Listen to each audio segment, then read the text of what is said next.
Hola, soy Hyung-woo Kim de la iglesia Hangmaung en Chuncheon. Yo era una persona con mucha confusión. No podía recibir el evangelio porque estaba encerrado en mi propio mundo de pensamientos y emociones. En la Biblia dice que una persona así es una persona confundida. Pero al encontrarme con Jesucristo resucitado, luego de que Él fuera mi dueño, me despojé de toda esa confusión que me tenía encerrado.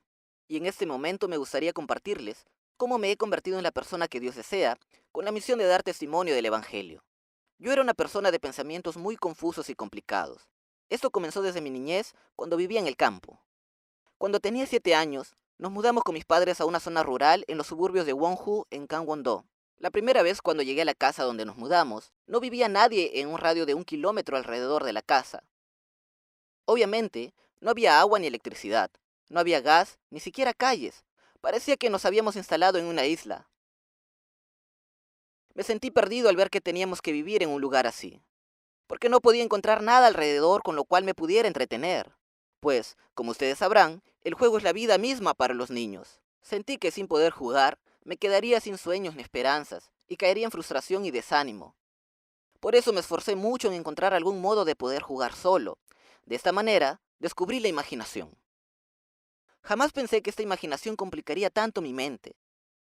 Comencé a jugar con la imaginación al mirar alguna caricatura o con imágenes que veía en la televisión.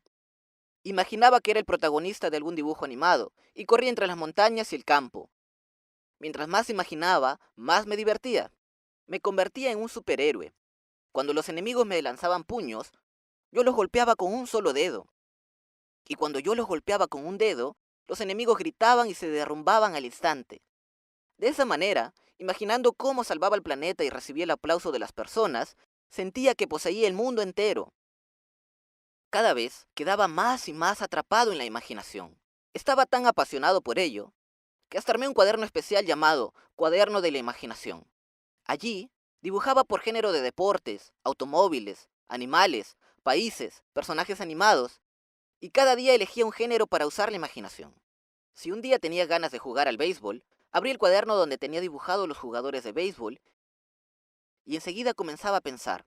En ese momento me convertía en el jugador dibujado. Estaba parado en el puesto de lanzador y de allí comenzaba a inventar la historia y volaba en la imaginación. De esa manera, comenzaba la imaginación en un género y luego pasaba a otro.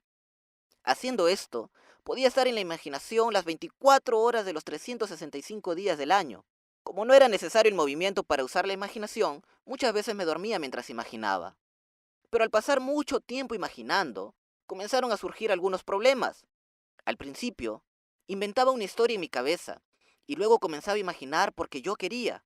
Pero luego, sin importar mi voluntad, tenía algún pensamiento y enseguida penetraba en él. Y esto trajo grandes problemas a mi vida cotidiana. En la vida cotidiana, cuando conversaba con las personas, me entraba algún pensamiento y me quedaba enredado y eso me llevaba a otro pensamiento. Mi cabeza comenzó a complicarse. Las personas que me veían así me decían que era una persona distraída. Esta cabeza tan complicada empeoró cuando comencé la secundaria. En la secundaria, cuando surgía algún problema, me complicaba tanto pensando en eso que muchas veces no podía llegar a una solución. Por ejemplo, tenía que mantener el orden entre los estudiantes superiores y los menores, y simplemente era cuestión de indicarles y corregirlos. Pero yo solo pensaba por dentro, ¿qué le pasa a aquel? ¿Será que tiene algún problema con nosotros? No, creo que el problema está en los profesores. Ah, entonces decía, el problema está en el director que eligió a los profesores.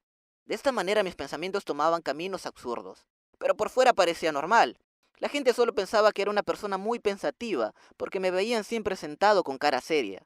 Es verdad que tenía pensamientos muy profundos, pero eran tan profundos que se hundían por debajo de la tierra.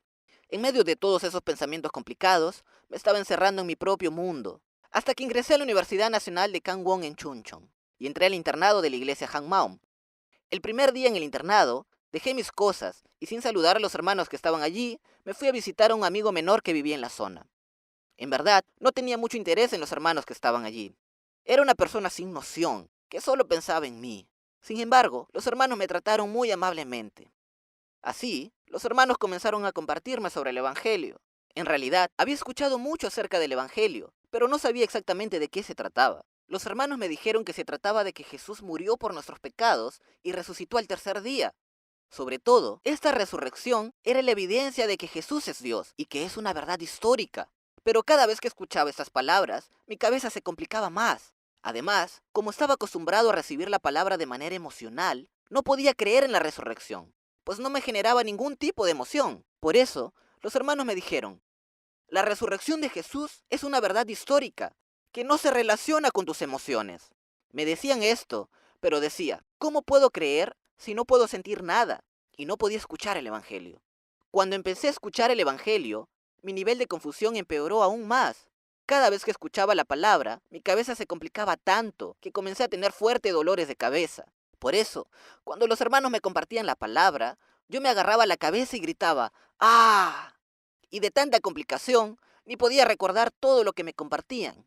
De esta manera, cuando el líder de mi célula me compartía fervientemente la palabra, le respondía, ah, ya entiendo. Al preguntarme después de compartirme qué era lo que más me había gustado, le respondía diciéndole, no recuerdo bien. O a veces, le respondía brevemente con mis conocimientos, pues realmente mi cabeza se volvía un papel en blanco y no podía recordar nada. Muchas veces me equivocaba a la hora de hablar.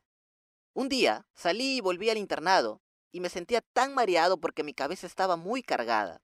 Me senté y vi que unos hermanos 4 años mayores estaban hablando sobre las familias de cada uno. No recuerdo detalladamente el contenido, pero un hermano estaba hablando sobre su madre. Mi mamá tiene esto y por eso sucedió esto.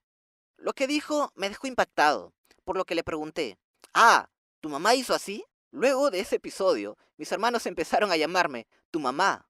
Tenía la cabeza tan confusa que no pensaba ni siquiera en lo que decía. Un día, en que ya la confusión había alcanzado el extremo, empecé a tener estos pensamientos. Si la resurrección de Jesús es histórica, ¿qué pasa si la historia es una mentira? Realmente fue un pensamiento absurdo y sin coherencia, pero una vez que entró este pensamiento en mí, no podía soltarlo. Así quedé totalmente atrapado en esos pensamientos confusos. A partir de ahí, ya no podía creer en la resurrección de Jesús. Mi fe entró en un estado de pánico. No podía zafarme de aquella duda. No podía lograrlo por más que intentara no pensar. Ni siquiera investigando en los documentos históricos de la resurrección, desaparecía la sospecha. Así, esa sospecha me perseguía donde fuera que vaya. Cuando parecía sentirme mejor otra vez, me derrumbaba ante la sospecha. Mejoraba y volvía a caer. Eso se repitió durante 4 años. Mi vida de fe continuó así, hasta que un día, esta sospecha estaba ya tan dentro mío que no podía controlarla. Viendo una vez más cómo me derrumbaba, pensé en mi interior. ¿Deberé pelear toda la vida con esta duda? No creía poder resistir esta batalla por el resto de mi vida. Por eso pedí oración de intercesión a la comunidad de la iglesia y comencé a postrarme delante de Dios apostando toda mi vida. Justo en ese proceso festejamos el domingo de Pascuas y el pastor nos compartió la resurrección detalladamente para todos aquellos que tenían dudas y sospechas como yo. En ese entonces, el pastor compartió la palabra del tabernáculo. Yo pensé que compartiría sobre la resurrección, pero de repente habló del tabernáculo. El pastor nos mostró por medio de la palabra de Hebreos que cuando Moisés construyó el tabernáculo en la tierra, lo hizo copiando el tabernáculo del cielo. Y nos preguntó por qué había un tabernáculo en el cielo donde no existe el pecado. Yo no tenía ni idea. Luego el pastor dijo que la razón por la cual había un tabernáculo en el cielo era porque Jesús debía entregar el sacrificio eterno allí. Por eso Jesús no solo murió, sino que sin falta tenía que resucitar. En ese momento mis ojos se abrieron. Yo nunca había visto la resurrección desde el lugar de Dios. Pero al verlo desde su lugar, la resurrección era un hecho que sin falta debía suceder. De otro modo, la humanidad entera no podría recibir la redención de pecados. Desde el momento en que miré desde la perspectiva de Dios, el hecho de que era necesario que Jesús resucite para la redención de toda la humanidad, pensé, Jesús tuvo que resucitar sin falta, tuvo que resucitar. Jesús no podía morir en la cruz y terminar allí. Si Jesús no hubiera resucitado, no hubiera podido entregar el sacrificio eterno. Y como dice en 1 Corintios capítulo 15, verso 17, todavía estaríamos en nuestros pecados. Así comencé a pensar. Desde la perspectiva de Dios mismo, la resurrección de Jesús es un evento ineludible. Además, hay una evidencia bíblica segura e histórica. Entonces, ¿cómo pude sospechar y confundirme? En medio de esas preguntas, el Espíritu Santo me mostró que antes me encontraba errado. La razón por la cual la resurrección se volvió confusa para mí era que miraba desde la perspectiva del mundo. Era el mismo diablo quien ponía las dudas en mí. Por haberme acercado a Dios con la perspectiva del mundo, la resurrección no podía hacérseme real, por más que intentara. Cuando me preguntaba, ¿será este un hecho real? Pasaba mucho tiempo tratando de creerlo, pero no había forma de que pudiera confirmarlo. Es como si hubiera estado viendo el mundo con unos lentes de colores y preguntándome, Epa, ¿qué le pasa al mundo? De la forma en que no podemos ver claramente algún objeto cuando tenemos puestos unos lentes de color, no podía creer en la resurrección de Jesús porque estaba viendo con los pensamientos que me daba el diablo. Por otro lado, los discípulos dieron testimonio de la resurrección apostando sus vidas. Es un hecho objetivo e histórico, que hasta ha sido registrado por historiadores que no fueron creyentes. Yo no podía recibirlo tal cual era. Pero cuando Dios cambió mi perspectiva, pude desprenderme de la óptica mundana impuesta por el diablo. A partir de ese entonces, pude recibir la resurrección de Jesús tal cual es. De ahí en más, por más que volviera a tener esa duda, ya no me influenciaba en lo absoluto. No solo me desprendí de aquella duda, sino también de todos aquellos pensamientos que complicaban mi cabeza. Y no solo esto, sino que Dios también derrumbó toda aquella fortaleza que me hacía depender de mis emociones. El pastor siempre comparte que se trata solo de la señal de Jonás en Mateo 12:39, y que la señal de Jonás es solo la resurrección. Un día, una hermana compartió un testimonio sobre esta palabra. Dijo que la emoción que experimentó cuando la resurrección de Jesús le fue revelada fue tan grande que no podía centrarse en la resurrección en sí misma, si no sentía lo mismo todas las veces. Y al ver que mi fe también dependía por mis emociones y sentimientos, se me derrumbó el corazón completamente. Creía si tenía emoción, y si no, no quería dar ni siquiera un paso. El parámetro para decir que la resurrección era real o no eran mis emociones. Mis emociones eran lo que estaba tapando lo grande que es el hecho de que el Todopoderoso vino a morir y resucitar. Dios dijo que es solo esto, que es solo la señal de Jonás. Mandó a su Hijo unigénito, lo entregó a la muerte y lo resucitó dándonos una prueba para que todas las personas pudiéramos creer. Pero yo le estaba diciendo que no tenía emoción, que me ilumine la resurrección, que me dé más seguridad. Dios me hizo darme cuenta de que mis emociones eran más grandes que la resurrección misma, y que es el diablo, el Dios de este mundo, quien tapa por medio de los sentimientos a Jesucristo resucitado. Al iluminarme lo grande que es el hecho de la resurrección de Jesús, me di cuenta que todas esas emociones y sentimientos que tanto me aferraba no eran nada delante de Jesucristo resucitado. Me arrepentí tanto pensando qué tanto significaba la emoción y el sentimiento, que hacía que no fuera suficiente con la única señal de la resurrección que me mostró el Todopoderoso. Y luego sentí que Dios me preguntó así, ¿qué más necesitas? ¿Qué más tengo que hacer para asegurar tu fe? Frente a esta pregunta, exploté en llantos. Me arrepentí y le confesé, Señor, nunca más, nunca más me aferraré a otra cosa que no sea el hecho de que hayas venido a esta tierra a morir y resucitar. Viniste, me diste una evidencia segura y te hiciste mi dueño. No desecharé todo eso por una simple emoción. Ahí pude darme cuenta de por qué el pastor tanto decía que era solo la señal de Jonás. Porque no hay cosa más grande en el mundo que esta resurrección, que esta evidencia. Porque este es el hecho por el cual el mismísimo Todopoderoso vino a esta tierra y se fue. A partir de ese momento, me aferré firmemente a la resurrección de Jesús. Y cada vez que las emociones querían superarme como antes, o entraban pensamientos confusos, me preguntaba, ¿qué es lo más grande para mí? Y aferrándome a Jesucristo resucitado, cortaba todo aquello que quería ser más grande y más alto que la resurrección de Jesús. Cada vez que pasaba eso, descendía en mí el poder del Evangelio y una gran alegría. Esto mismo era el reino de los cielos. Luego de un tiempo, hubo un periodo de promoción para el Club de Misiones de la Iglesia Hanmaon, el cual era una organización universitaria registrada. Generalmente, la promoción está dirigida hacia los estudiantes nuevos y a la vez también compartimos el Evangelio. Estaba tan segura la resurrección en mí que compartí fervientemente el Evangelio. Sentía que salía fuego de mi boca y sentía que los estudiantes que me escuchaban se concentraban en mis palabras y al compararme con el viejo yo, que no podía compartir el Evangelio por todas las dudas que tenía, me di cuenta de cuánto había cambiado. Ahora estoy compartiendo el Evangelio con valentía, sin importar el lugar, en el campus universitario, en la plaza, en el taxi, hasta en el subte. No solo esto, al escapar de la confusión y no tambalear con las emociones, mi vida comenzó a cambiar. Primeramente cambió mi manera de tratar a los hermanos mayores. Antes, Cuando mi cabeza estaba complicada de tantos pensamientos, me olvidaba hasta de las relaciones con los demás hermanos. Pero ahora me he convertido en una persona muy respetuosa, que trato a los hermanos mayores como deben ser tratados.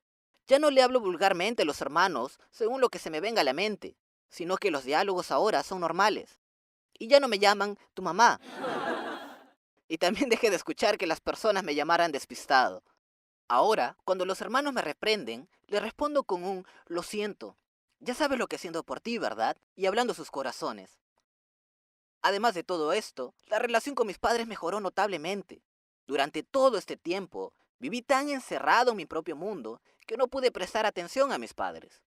Pero ahora que mi cabeza está esclarecida, tuve muchas ganas de cuidar de ellos. Especialmente la relación con mi padre era un poco incómoda. Si fuera antes, estaría tratándolo según mis emociones, sin ninguna palabra cálida, ni intercambiar palabras estando en un mismo lugar. Pero luego de encontrarme con Jesucristo resucitado, dejaron de importarme mis emociones y comencé a ser obediente a sus palabras. Por eso un día, dejando atrás aquellos sentimientos incómodos, obedecí a la palabra del Señor que me manda a amar y abracé a mi Padre. En ese instante, se derramó en mí un amor tan fuerte y una gran alegría. Fue increíble. Ahora, durante mis vacaciones o cuando tengo días libres, ayudo en el trabajo de mis padres.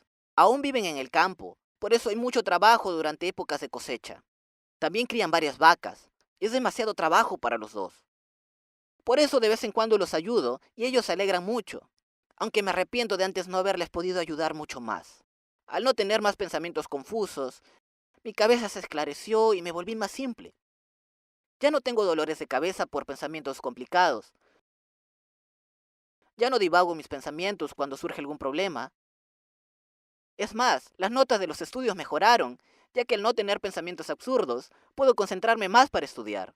Y no solo esto, sino que también mi cabeza se esclareció y se volvió más fácil tomar decisiones. El cuatrimestre pasado, ocupé el cargo del presidente estudiantil, planeé varias actividades y todas salieron exitosas. Realmente esto no hubiera sucedido si no fuera por el poder del Evangelio y la gracia de Dios. Ahora estoy a cargo de uno de los internados de la iglesia Hangmao y estoy conviviendo con algunos hermanos menores. El pastor dice, si él pudo cambiar, toda nuestra iglesia puede hacerlo también. Incluso yo, algunas veces me sorprendo de mí mismo, de cómo una persona tan confusa como yo ahora es líder del internado. Yo no era alguien que podía guiar a otra persona con la palabra. No podía imaginar guiar a otro si ni siquiera podía resolver mis propios problemas. Pero luego de encontrarme con Jesucristo resucitado, todos mis problemas se resolvieron. Y al ser tan clara la resurrección, me convertí en alguien que puede guiar a otro. Hay poder en el Evangelio. Por más que uno sea una persona complicada y confusa, es posible cambiar con este evangelio de que el Todopoderoso vino a esta tierra y se fue. Yo también cambié. Termino mi testimonio dando gloria a Dios, quien me rescató de la confusión y me convirtió en un obrero suyo. Gracias.